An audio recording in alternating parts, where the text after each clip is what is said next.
Hey, what's up guys, aarava here, and welcome back to an episode of my F1 2020 My Team career mode, episode number 39 today for the Russian Grand Prix in Season 2. If you guys did miss the previous one, then be sure to go check that one out before you see this one.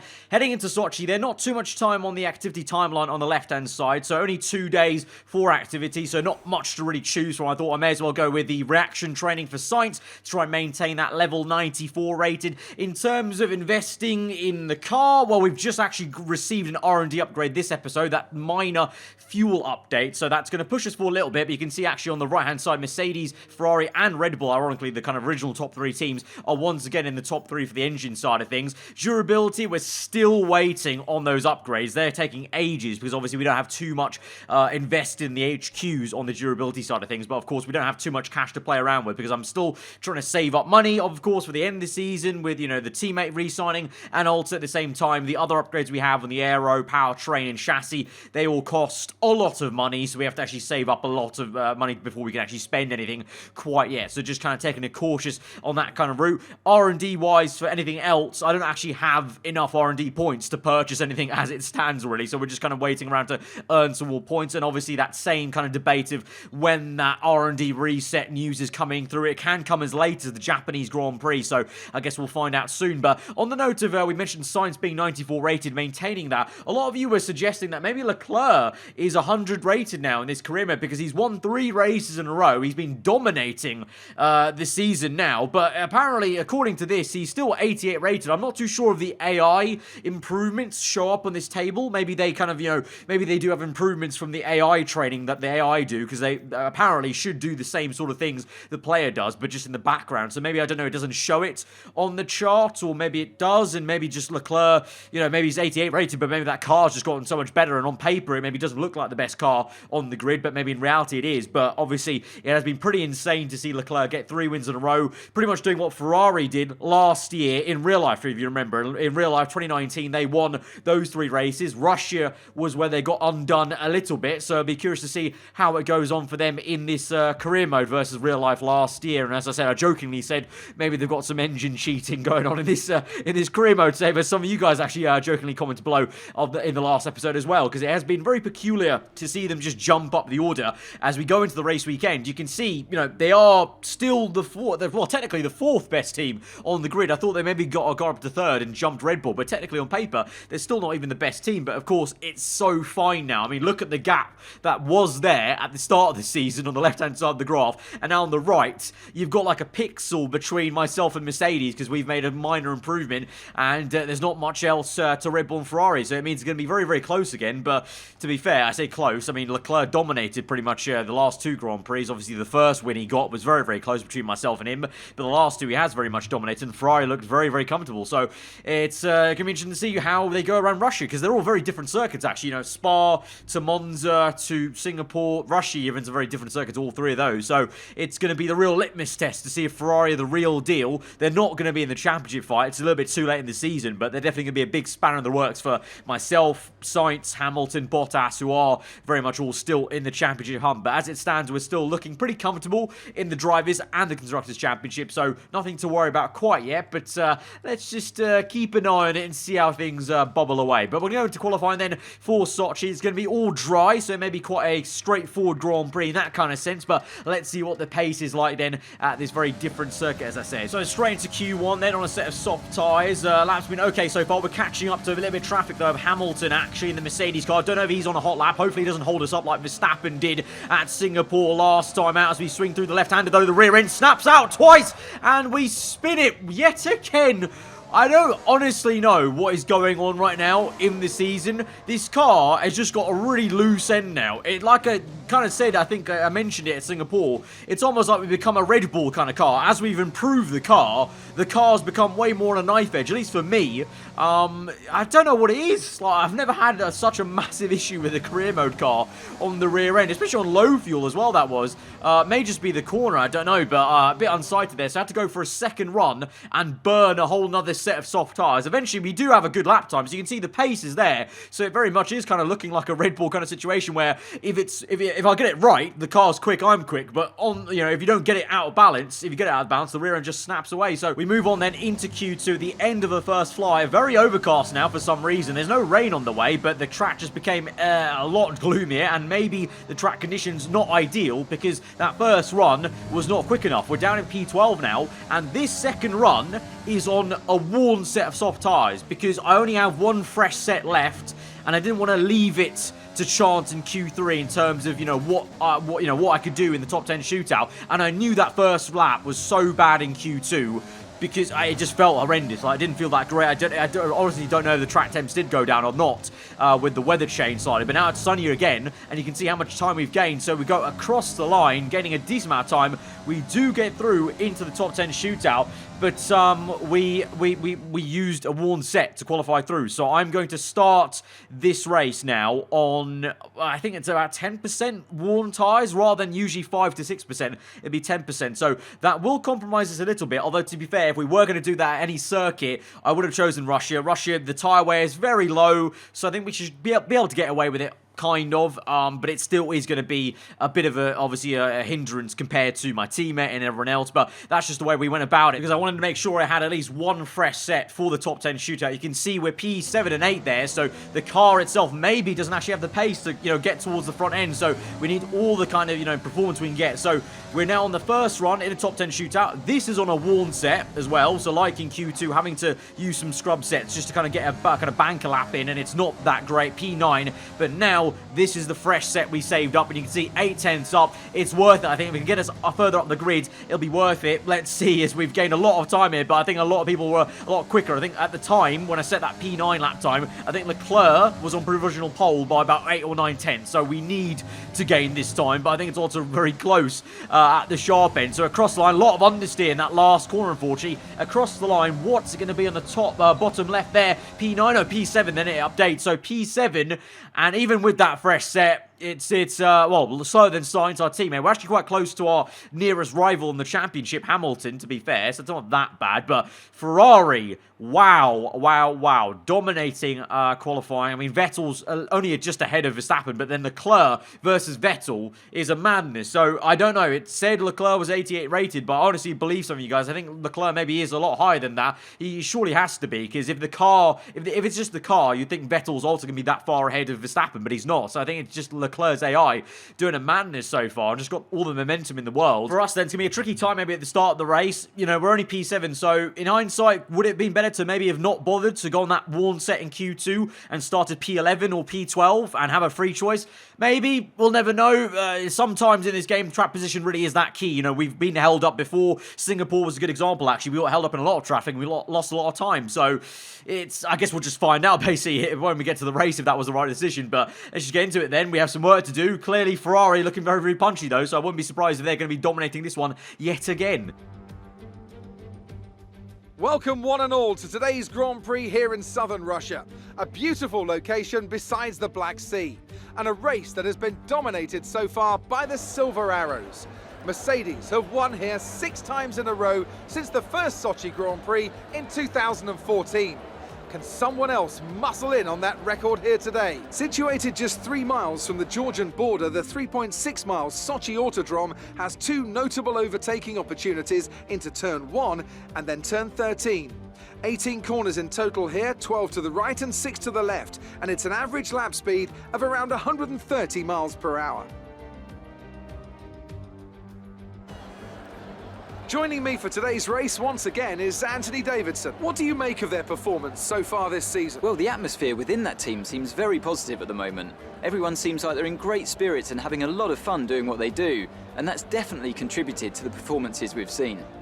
Let's run you through the driver grid order for today's exciting race. Charles Leclerc lines up on pole position, and starting alongside in P2 is Sebastian Vettel. Looking at the rest of today's grid, we have Bottas, Sainz, Lewis Hamilton, and the owner driver, Verstappen, Albon, Gasly, and Daniel Kvyat, Perez, Stroll, Lando Norris, and Matsushita, Ocon, Magnussen, George Russell, and Daniel Ricciardo. They've taken a grid penalty. Giovinazzi, Grosjean, Latifi, and Jack Aitken. It's almost time for those 5 red lights to go out. Then let's see who can prevail today. So Red Bull heading some massive issues then. Both Ricciardo and Verstappen have penalties. I think Ricciardo got penalised the most though, so he's really far back now. So we actually gained some free positions. So thank you very much, Red Bull. I'm sure Christian Horner will be absolutely fuming at that. And so it's maybe going to be a little bit of an easier time. Maybe, just a little bit, 2 less cars to maybe try and worry about basically in this top 10 fight. But strategy, as I said, the tyre wear is so low that it's still going to be a one-stop for us. It just means this first stint for us, we're going to be feeling the tyre wear a lot more. I think the tyre wear we start on is 12%, I saw in the menu, so it's maybe we're going to have to pit a lap or 2 or even 3 earlier. Also, the undercut's quite good around Russia as well, so I may just try that anyway, just to try and get an undercut on the people around us. We've got, as I said, our main championship rival quite near to us, Hamilton there, and Sainz right ahead of us, so it'll be crucial to try and jump them with the strategy if we can, or just at the start into turns 1 or rather turn 2 really here at this circuit. But let's get into this then. The Russian Grand Prix. Ferrari have dominated the last 3 races. It's been a whitewash for Leclerc. 3 wins in a row. Can he make it a massive, surprisingly 4th one? Let's find out as we now rev up our engines and get going to 5 red lights. So the Russian Grand Prix from P6 now on the grid. 5 red lights are out and we're underway. Wow, that was on for ages, but it's a decent start for us. Bit of a slow one for the Ferrari guys, actually. Bottas is alongside Leclerc. Vettel's into P1, so Leclerc's already lost his pole position there. As we barrel down towards turn 2, then we're getting swamped on the right and the left. Verstappen round the long way to try and make a double pass on both our cars, and he's got Sainz as well. So Verstappen with a big dive into turn 2. We fended off Gas in Albon, but Verstappen's really going to come out the winner there in that scenario. But it's Vettel that leads the way then. Leclerc lost his first position, but he's still second, so it's still a 1-2 for Ferrari. They've just swapped that there. So it's actually, I think that was actually literally like Russia in real life in 2019, wasn't it? Because I think Vettel was in second last year, and he managed to slipstream Leclerc into turn 2. So it's very uncanny how much this is mimicking real life, at least for Ferrari, at least. So let's see how it goes on. Maybe Vettel's engine might blow up later in this race, and it'll be quite a coincidence. But we now move on to lap number 5 then. Settling into this Grand Prix. We're still P7 then, trying to catch up to Sainz, but he's falling away from Verstappen, so we're looking likely to maybe try and overtake our teammate, despite being on, well, more worn rubber, basically, because technically he should have 1 or 2 laps on us, because it's not just the 1 lap I did on the flyer, remember, it's also the in-lap and out-lap, and you can see now, lap number 6, we're tucked up right behind, using plenty of ERS in turn 3, go down the inside, try and just get it slowed down, a bit of a blind corner there, kind of praying Sainz doesn't turn into us, and we make it work then, thankfully, and we're up into P6, but on that same lap in Sector 3, already feeling the tyre wear, and I feel like I'm almost holding up Sainz, despite overtaking him in Sector 1. Sector 2 and 3, I feel like I am slower. It's only that Sector 1 that's pulling me along, and so as I look behind me, I feel like I'm holding up, so I'm going to pit in this lap. It's very early, maybe 2 or 3 laps earlier than these guys are going to pit, or even more, so it's a bit of a gamble, but I feel like the tyre wear I'm hitting already is so bad that I'll do better on a set of medium tyres, and also do the team better and not hold up Sainz there at this early stage and crucial stage of the Grand Prix. So we're in now for a set of medium yellow wall tyres off this set. It's a long way to go, but the tyre wear is so low, and the undercut has been very powerful on this circuit in Season 1, and also in just recent memory in the F1 game in general as well. So hopefully we come out in clean air. We should do, because I think I'm the only man who's pit this early on in the Grand Prix, and now we just push on. Fuel-wise, I don't have too much to play around with right now, because I did lower the fuel quite a fair bit, because of course we had that upgrade on the fuel, so I thought, let's test it out. So I already filled up for, I think it was half a lap of fuel extra at the very start. So at the moment, I think you can see we still need to go some way on the fuel upgrades to be able to do that comfortably, because right now I'm on the teetering edge of not having enough fuel to get to the end of the Grand Prix. So we're going to have to do some fuel saving to try and get back some rich mix ability later on in this Grand Prix. But right now, trying to get past some traffic of Latifi in the Williams car there. So people still yet to pit, lap 10, so we pit technically 4 laps earlier than everyone. I really didn't think they were going to go that long in this Grand Prix, so in hindsight, maybe we jumped the gun a little bit too early, I don't know, but I'm feeling quite good in terms of pace. Just hopefully those guys are feeling some tyre wear. Basically, that's the only thing I can hope for, really. And now as we move on a couple laps later, lap number 12, and it was the correct move, I feel, because we've jumped Sainz by a lot. He's 3-4 seconds back from us now, and we're on the back of Verstappen and Hamilton, who are caught up in some traffic here up ahead of us. Well, they were. They're now kind of not there anymore, but we've caught up to them because they were in traffic for the last 2 laps, and now we're looking to maybe try and overtake the Red Bull man who was so quick at the start of this Grand Prix. He's on hard tyres, which is surprising, to be honest, from the Red Bull team, but it's so close on the left there. The man we had so much beef with in the last episode, so it could have been very frosty there, but pretty much millimetres away from banging tyres. We get the job done up into P10, and now looking to close up to Hamilton, who's going to hit some more traffic, because look at the minimap there, we've got another dot just ahead of him, and so by the time we catch up to him lap 13, I think some of that traffic has pit. There's still a car ahead. I think that's Bottas then. So yeah, the traffic's kind of vacated itself. But by this point, we've already closed up enough to be within DRS and ERS usage range. And we go from the right to the left, fake it, go around the outside of turn 2. Bit of a drift there on the exit as we plant down the power. We get the job done. And we're up into P5 now on Hamilton. So I'm surprised, really, that I got Hamilton there, because I thought the Mercedes car would have the pace to maintain. But we just got so much overspeed. But immediately saying that, though, Hamilton is on the back of us in Sector 3. Remember now, at this stage, as we go further on in this Grand Prix, these guys are on tyres that are now 3-4 laps fresher. So as we go on, they'll get better and better, unfortunately, and I will get slower. And also, I have a hunch, like Singapore, the only reason we caught these guys was due to the traffic, and that might be quite obvious now. Into the right hand as we lock up and just can't get the thing slowed down in time. Hamilton on the outside, so close, massive switch. We almost made massive contact with Hamilton as well, so kind of lucky there not to hit a bit of my front wing on the rear tyre of our fellow Brit. So now we're slotted in a sandwich of Hamilton and Verstappen once again. In the background, Sainz trying to close up to us, but as I said, yeah, it kind of feels like Singapore all over again. You know, the reason why I caught up to Verstappen and Hamilton so quickly within, 2-3 laps of them pitting was due to that traffic. But now, unlike Singapore, Russia's a one-stop. There's no more traffic to deal with. The only thing I've got here going for me is I'm still within 1 second, and you can see our car is still rapid in a straight line there with the drag reduction upgrades we've done all season, and the engine power, of course, especially the ERS as well. So powerful with using so much overtake mode. And so we go again to try and re-overtake Hamilton. This time, couldn't do it to turn 2. We go for the same move we made on Verstappen now to the inside of turn 4. Again, it's so close on the front left there. It's really great racing. And look at that, Verstappen comes out of nowhere with the dive bomb on both of us. He's got his nose alongside my rear tyre. Doesn't quite get it, but he gets Hamilton. Where's that come from? Didn't even see that. And we must have forced Hamilton so wide that Verstappen just came in, but you can see now going a bit wide there, extending the circuit on the curb as we're trying to recompose ourselves. As Verstappen is now all over the back of us, and we're so slow through these corners. These guys, the 4 laps fresher tyres are making such a difference, even on the hard compound. Verstappen looks electrically fast in the corners. We're just trying to maintain the advantage we have right now in a straight line, but they keep coming at us every brake zone. They're so much better under braking, especially into this corner. We go nice and easy not to lock up, but Verstappen just swoops around with supreme confidence, and through this left-hander with this place where we span in qualifying, taking it easy, but trying to also fight Verstappen back as we keep it side by side. Oh, so close on the left-hand side there. Verstappen nearly, I think he hit the bump, so he almost hopped into me and hit me wide there. So it could have been another very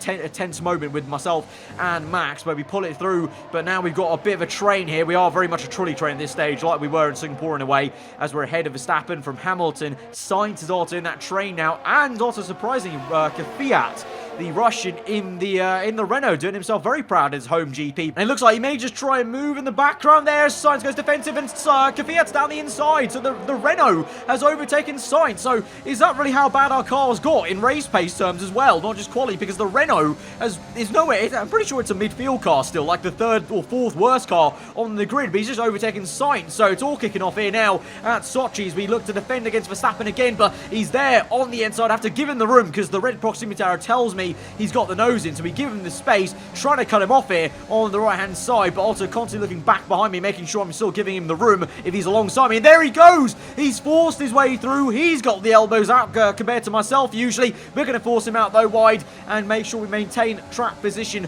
And in the meantime, Kvyat, I think he's overtaken Hamilton, has he? Yes, he has. The Renault is past the Mercedes car. What on earth is going on with Dan Kvyat? He's on an absolute mad one in the Renault right now as we go down the back straight, or curves rather, and Verstappen continues to pile in the pressure. But as we move through now to a new lap, Kvyat there doing a decent job in the Renault to try and punch up with the big boys, of course. And he's holding his own because he's still ahead of Hamilton this stage there. He might that might change in the background now as we go defensive on Verstappen, but deploying ERS down that straight still doesn't help us. Kvyat even attacked us. Verstappen squeezed us into turn 2. As we go into turn 3, we're neck and neck with him on the outside. There is Verstappen, and what? Hamilton? Where's Hamilton come from? Okay, I'm getting so confused now. Where on earth has Hamilton come from? It's all kicking off here at Russia as Hamilton now looks to overtake us. So he overtook Kvyat, overtook Verstappen, and then tried to overtake me. Hamilton now is behind me, P5. Verstappen, I think it's Kvyat then Sainz. I think that's the order. I feel like Crofty right now. I'm getting very confused because these guys are fighting so much. I mean, look at that behind.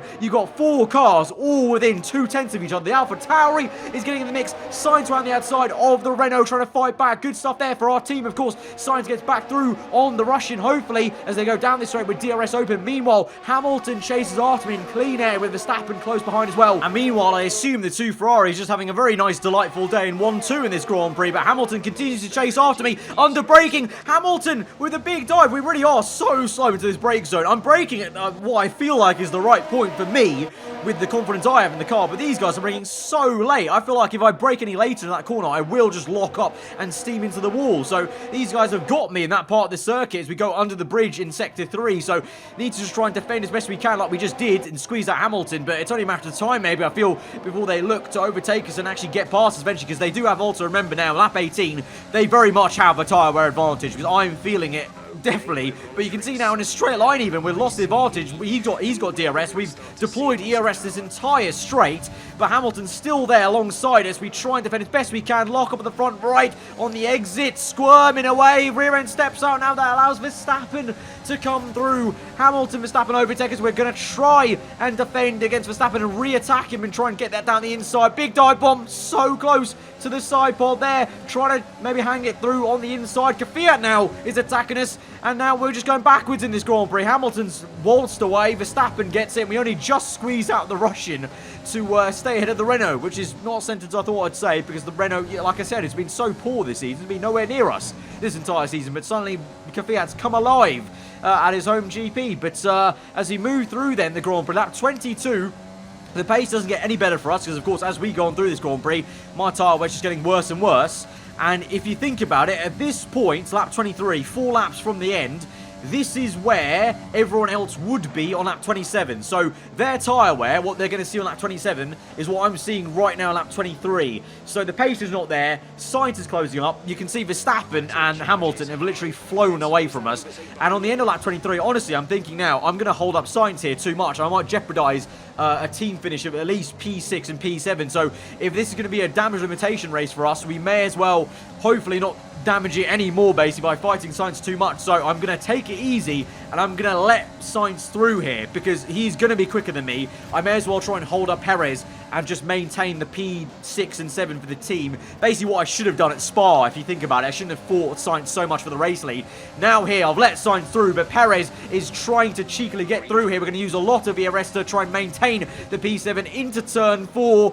Easy does it, roll the car through, and we're going to let Sainz now walk away and just try and finish out these last 3 laps in P7 if we can. But honestly, it was the correct call because by the time I get to the last lap of the Grand Prix, I really am struggling. Sainz has gained 3 seconds on us in those 3 laps. So my tyres have completely gone off. They don't have any grip anymore in these corners. Also, ERS-wise, I'm running out of ERS now at the end of this end of the lap, which I don't get because I'm using so much in Sector 1, I guess. But we're having to because look how quick Perez is now. I don't know where these guys are getting this pace now in Sector 1, but Perez now down the inside. He's got DRS, of course, as well, remember. But we try now, break him into turn 2. Easy does it. We've got the position now, P7, but as we go through turn 3, I'm still wary of Perez catching up to us, and also I can't deploy too much ERS now because I need to save some for the back straight. So in doing so, Perez closes up to us again. You can see a confirmation of how worn my tyres really are, and you can see visually how much Perez is closing up to me every single corner. So we've just got to try and park the bus, basically park the stadium every single apex, but Perez goes for the move on the inside, on the right-hander, where Verstappen almost overtook us in the previous stint. We just about hold it through, but can we keep this? I honestly don't know. This is going to be such a tense last sector on the last lap of this Grand Prix. Meanwhile, already across the line, Sebastian Vettel wins the Russian Grand Prix. So Leclerc does not win 3 in a row, but Ferrari do get 4 wins in a row. Vettel wins it now. Perez, though, attacking us down the back straight into the right hander. We've been so poor all race weekend. We squeeze them out. No contact made, but just so fine on the squeeze out there. Wheel-to-wheel racing. Great stuff here, but also very, very tense. And I really don't want to be in this situation as we try and defend. We kind of drift the car through in the right hand to try and get the rear end stepped out to kind of push Perez's nose away. And we're going to maintain the P7. So we do finish up in P6 and 7. So I've done the job I wanted to do at the end of this race. But in the end, the entire race, very, very tough one. Compromised by the tyre wear that all started from qualifying, really. So, yeah, very tough one. But to be fair, Sainz, he didn't do much better. P6. That, you know, our car just didn't have the pace there. We're not in a good situation now. I feel like now we do need to panic a bit in terms of the car performance. Here's our winner, pulling their Ferrari into Parc Fermé. What a fantastic race it was. Anthony Davidson, a resounding victory today. What set them apart from the rest? I'd say it was down once again to good, consistent driving, nailing the corners, working to the track conditions and perfecting the team's strategies. They got all of these things right today and the results speak for themselves. And here we are, a team that is no stranger to the podium, taking their place on top once again. A sublime race today and a stunning win for Ferrari. So there you have it then, Sebastian Vettel back on the top step of the podium. 4 wins for Ferrari in a row. That is unreal. I'm actually really gobsmacked at this performance because, you know, again, they're 4th best on the chart. I know it's very, very close, but still, it's just very shocking because they looked so slow at the start of the season. They were nowhere. It was really all about Mercedes v us. But here we are then, P6 and 7. Mercedes both outscore us in the Drivers' Championship. To be fair, drivers-wise, I'm actually still not worried because we look very comfy against Hamilton. We keep on, you know, limiting the damage, and also before the last 2-3 races, we were still outscoring Hamilton every time. But constructors-wise now, because Bottas has also outscored us, and Sainz also obviously finished behind both Mercs, we're only now 7 points ahead of Mercedes. So in terms of the team, we need to panic a bit. We do need upgrades now. Even if the R&D reset's coming next race, you know, at Japan, and they tell us about it, I almost feel like if we need to make a decision. Do we want to win the championship this season and then maybe have a very tough year next year, or do we want to try and, you know, balance? It's going to be a very tough one to call, but I feel like we do need like a major upgrade on, I don't know, the engine or aero or chassis or what. Something has to improve because the race pace also is falling away a little bit. You know, Singapore wasn't that amazing. Russia wasn't great, but for me, it was the tyre wear, but Sainz wasn't up there either, so it's a bit puzzling. Or maybe it's just the circuits, I don't know, maybe we'll go to Suzuka and go well. You just can't call it really, but 7 points now is crunch time. You know, with the amount of race we've got left, it is a bit of a worry, so bit of homework and food for thought to do for next time out, and maybe some money needs to be spent elsewhere because we've now got 25 million to maybe invest in an HQ upgrade. But will it be worthwhile? Will it be too late in the season for that? I don't know. We'll have to see really. But that has been this episode then, guys. If you have enjoyed it, be sure to hit that like button. Let me know what you thought in the comments below. If you're new around here, then do get subscribed for weekly full-on content. I've been aarava. I'll see you guys next time. Goodbye.